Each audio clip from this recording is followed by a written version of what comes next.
السلام علیکم جی، دس از علی شہنشاہ اور I am back to you with another topic that is ancient views of psychopathology. یعنی جو قدیم وقتوں میں سائیکوپیتھولوجی کے بارے میں انسان کا کیا ویو تھا، کیا نظریہ تھا. مینٹل النس کو اسٹون ایج کے زمانے میں، مڈل ایجز کے زمانے میں کس طرح سے دیکھا جاتا تھا. تو کوئی بھی مینٹل النس کسی بھی انڈیویجول یا اس سے جڑے لوگوں کے لیے سنگین نتائج لا سکتی ہے. ڈپریشن سے متاثرہ شخص نہ صرف خود متاثر ہوتا ہے بلکہ اس سے جڑے جو بھی لوگ ہیں وہ بھی اس کا خمیازہ بھگت سکتے ہیں. انسانی تاریخ کو دیکھا جائے تو انسان نے ہر دور میں مینٹل النس کو جاننے اور سمجھنے کی کوشش کی ہے تاکہ اس سے جڑے منفی اثرات سے بچا جا سکے. جو سب سے پہلی ایکسپلینیشنز تھیں وہ مینٹل النس کی وہ دو اسباب پر فوکس کرتی تھیں: غیر مرئی طاقتیں یعنی سپر نیچرل فورسز، اور جو دوسری ایکسپلینیشن تھی وہ یہ تھا کہ مینٹل النس جو ہے جسم میں فلوئڈز کی امبیلنس کی وجہ سے بھی ہو سکتی ہے. تو بات کرتے ہیں جو پہلی طرز کی ایکسپلینیشن تھی supernatural forces. Stone age کی سوسائٹیز کی بات کریں تو ان سوسائٹیز نے مینٹل النس کی سپر نیچرل کازز کو ایکسپلین کرنے کی کوشش کی تھی. اس وقت کے معالج یا ہیلرز یا پادری اور عام لوگ یہ مانتے تھے کہ مینٹل النس کی وجہ جنات یا غیر مرئی مخلوق ہیں جو کسی بھی انسان کے جسم کو پوزیس کر لیتے ہیں اور اس کے عقلی اور جسمانی قوتوں کو قبضے میں کر لیتے ہیں. مینٹل النس کو کچھ لوگ سزا کے طور پر بھی دیکھتے تھے، ایک ایسی سزا جو کہ کسی انڈیویجول کو کسی اخلاقی یا مذہبی حدود کو پامال کرنے کے نتیجے میں ملتی تھی. مینٹل النس کا علاج ایکسورسزم تھا جسے ہم جنات کی حاضری کا عمل بھی کہتے ہیں. تو ایک پادری، ہیلر یا ایکسورسسٹ یہ عمل مکمل کرتا تھا تاکہ متاثرہ شخص کے جسم سے یا اس غیر مرئی طاقت یا جنات کو نکالا جائے اور نارمل مینٹل اسٹیٹ کو بحال کیا جائے. مختلف منتر پڑھے جاتے تھے تاکہ اس بیڈ اسپرٹ سے کمیونیکیشن ممکن ہو سکے یا پھر اس متاثرہ شخص کو جسمانی اذیت پہنچائی جائے تاکہ وہ بیڈ اسپرٹ اس کے جسم کو چھوڑ دے. آرکیولوجسٹ کی بات کریں تو آرکیولوجسٹ کو کچھ انسانی کھوپڑیاں ملی ہیں جو کہ تقریباً 7,000 سال پرانی ہیں. ان کھوپڑیوں میں سوراخ دیکھے جا سکتے ہیں. ایسا لگتا ہے جیسے ان کھوپڑیوں اور انسانی سروں میں ڈرلنگ کی گئی ہو. دراصل اس عمل کو ٹریفینیشن کہا جاتا ہے. اور اسٹون ایج کا انسان چونکہ مینٹل النس کو سپر نیچرل نگاہ سے دیکھتا تھا اس لیے علاج کے طریقوں میں ایک عمل یہ بھی تھا کہ یہ انسان کی کھوپڑی میں سوراخ کیا جاتا تھا تاکہ غیر مرئی طاقتیں اس سوراخ کے ذریعے سے جسم کو چھوڑ جائیں. یہ سننے اور امیجن کرنے میں کافی باربیرک اور ظالمانہ تو ضرور معلوم ہوتا ہے، مگر سچ تو یہ ہے کہ اس وقت کا انسان چونکہ اس کے پاس ایک لمیٹڈ نالج تھی اور وہ اسی نالج کی روشنی میں جو ہے مینٹل النس کو سمجھتا اور جانتا تھا.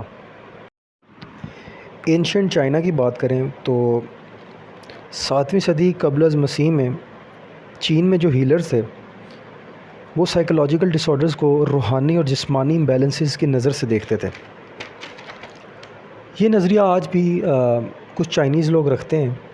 اس نظریے، اس تھیوری کے مطابق ہر جاندار میں ایک لائف فورس ہے جسے چی کہتے ہیں، اور بیماری چاہے جسمانی ہو یا ذہنی وہ اس لائف فورس کے بلاک ہونے یا رک جانے کے نتیجے میں ہوتی ہے. اور یہ لائف فورس یا یہ انرجی 12 چینلز کے تھرو جسم میں فلو کرتی ہے.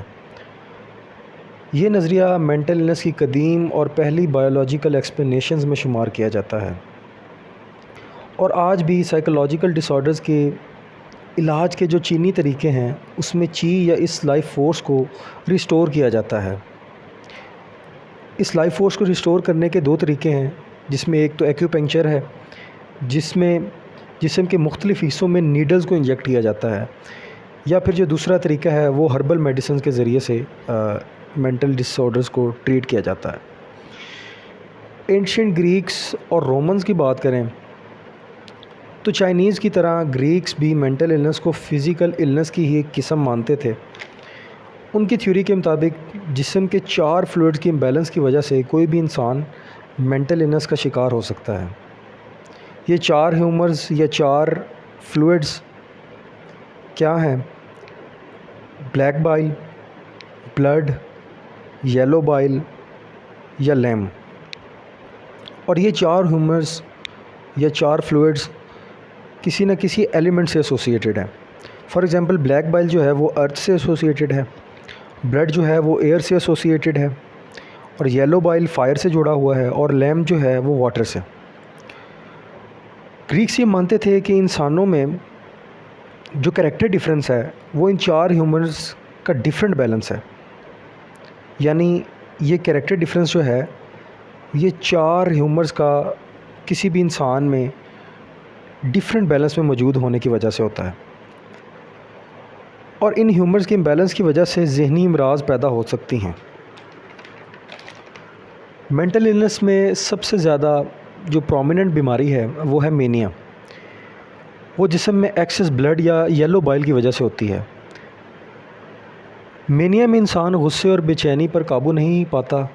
چونکہ بلڈ اور یلو بائل کی خصوصیت اور کریکٹر میں انسان کو انرجیٹک یا اریٹیبل بنانا ہے، اس لیے یہ دونوں فلوئڈز جو ہیں مینیا کا باعث بنتے ہیں.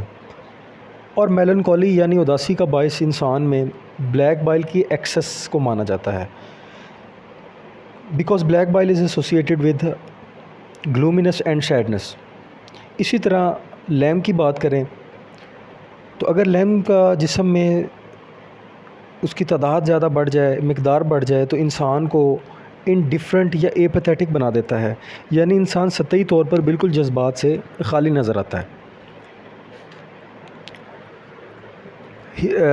گریک فزیشین ہپوکریٹس کی بات کریں تو ہپوکریٹس نے مینٹل النس کا ریشنل اور عقلی ایکسپلینیشنز کا جو ہے آغاز کیا. سپر نیچرل ایکسپلینیشنز کو ریجیکٹ کر دیا گیا.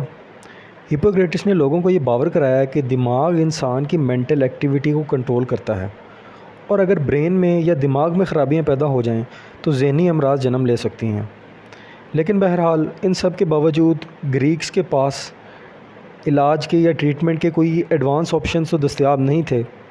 اس لیے ٹریٹمنٹ میں عموماً جو ہے موسیقی، میوزک، غسل، باتھنگ یا ایک اچھی اور ویل بیلنسڈ ڈائٹ اور جسم سے کچھ مقدار میں خون نکالنا شامل تھا. تو یہ تو تھا آج کا ٹاپک. انشاءاللہ I'll be back with another video on another topic. Please do keep supporting us, like and subscribe. Thank you.